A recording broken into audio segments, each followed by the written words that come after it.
Bonjour et bienvenue, c'est la Minute 20. Merci de regarder cette vidéo, merci de votre soutien. Bon, parlons peu, mais parlons vin. Bonjour à toutes et à tous, je m'étais un peu éloigné des vidéos parce que j'avais un petit peu de travail et puis d'autres petites méfaits, mais bon, je suis revenu parce qu'il y a un événement important dont il faut qu'on parle. C'est l'arrivée du Beaujolais nouveau.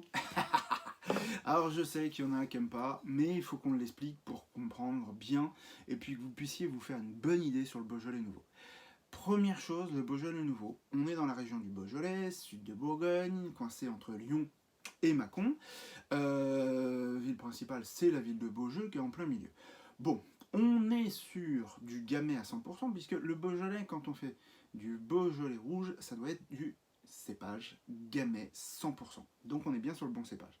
Sauf qu'on n'est pas forcément sur les beaux terroirs en coteaux comme Morgon et Fleury, on est plutôt sur le bas du coteau, et là on est plutôt sur des sols sablonneux.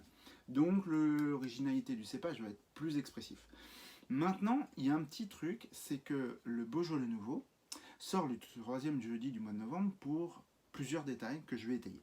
Première chose, la fermentation alcoolique ne se fait pas comme dans les autres Beaujolais, comme Chiroux, Brouilly, Moulin à Vent ou les choses comme ça. C'est de la macération carbonique. Macération carbonique, Michel Flanzy, onologue de Narbonne, pratiquement premier onologue de France, découvre par hasard, en fin de compte, la fermentation alcoolique.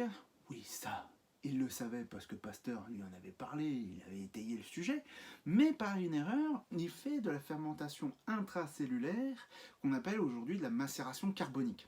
Qu'est-ce que c'est que tout ça? Eh bien, en fin de compte, il n'avait pas assez de cuve pour mettre tout son raisin en fermentation. Donc il a laissé dans des conquets, à l'extérieur, sous une bâche, le raisin qu'il n'avait pas pu rentrer dans la cuve.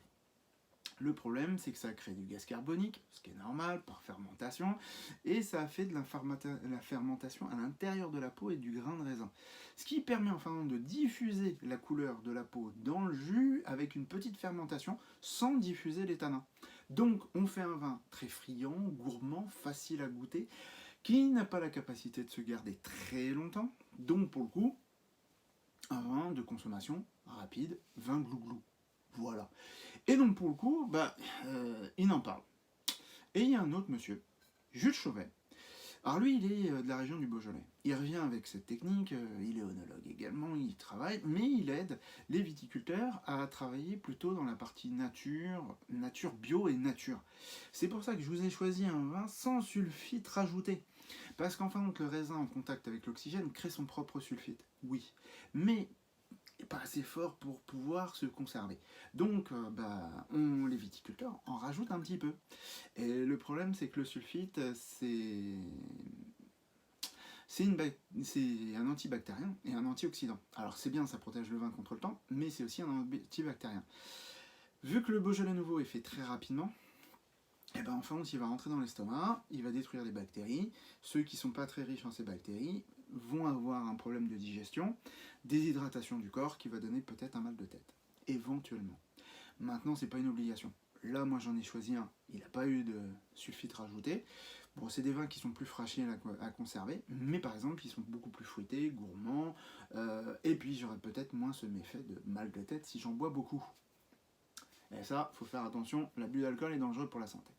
Donc pour le coup, ces deux petits personnages ont aidé, et puis le Beaujolais s'en est servi de cette histoire, parce que il faut savoir que dans le temps, les vendangeurs étaient des nomades.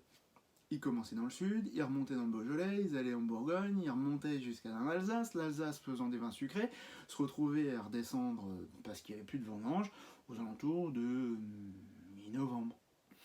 Et les petits gars du Beaujeu leur avaient préparé un vin pour, un, les remercier d'avoir ramassé le raisin, deux, en leur disant ah, l'année prochaine, et trois, quelle est la qualité de ce vin de cette année. Et donc c'est pour ça que moi je goûte tous les ans le Beaujolais nouveau. Donc pour le coup, toujours cette couleur pourpre, intracellulaire, pas beaucoup d'alcool, effectivement, et puis un goût très prononcé sur le côté fruité du gamay. Et le côté fruité du gamay, c'est framboise, c'est cerise, ça va être un petit peu des notes de cassis. On peut avoir cette note de banane, effectivement. Maintenant, souvent, c'est apporté par des levures qu'on rajoute dans les cuves. Alors là, je sais pas si la cave d'Augustin Florent a rajouté des levures pour faire la fermentation, mais bon, vu que cette année, elle était jolie, agréable, qu'il a fait beau, il n'avait pas forcément besoin. Et donc pour le coup, bah, moi, j'ai une belle couleur, rouge soutenu, pourpre, avec des notes, effectivement, framboise, cassis, un peu myrtille même. Ça, c'est plutôt sympa. Très fruité, très gourmand. Et après,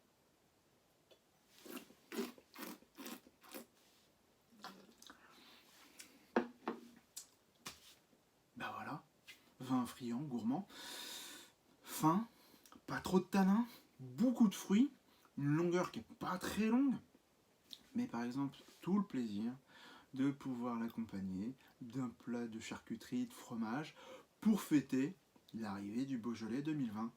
Et puis bah, j'espère que le vin est bien meilleur que notre année qui nous a été pénible.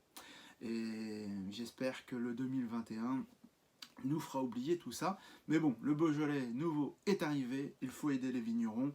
Soyez là pour eux. Merci et à très bientôt.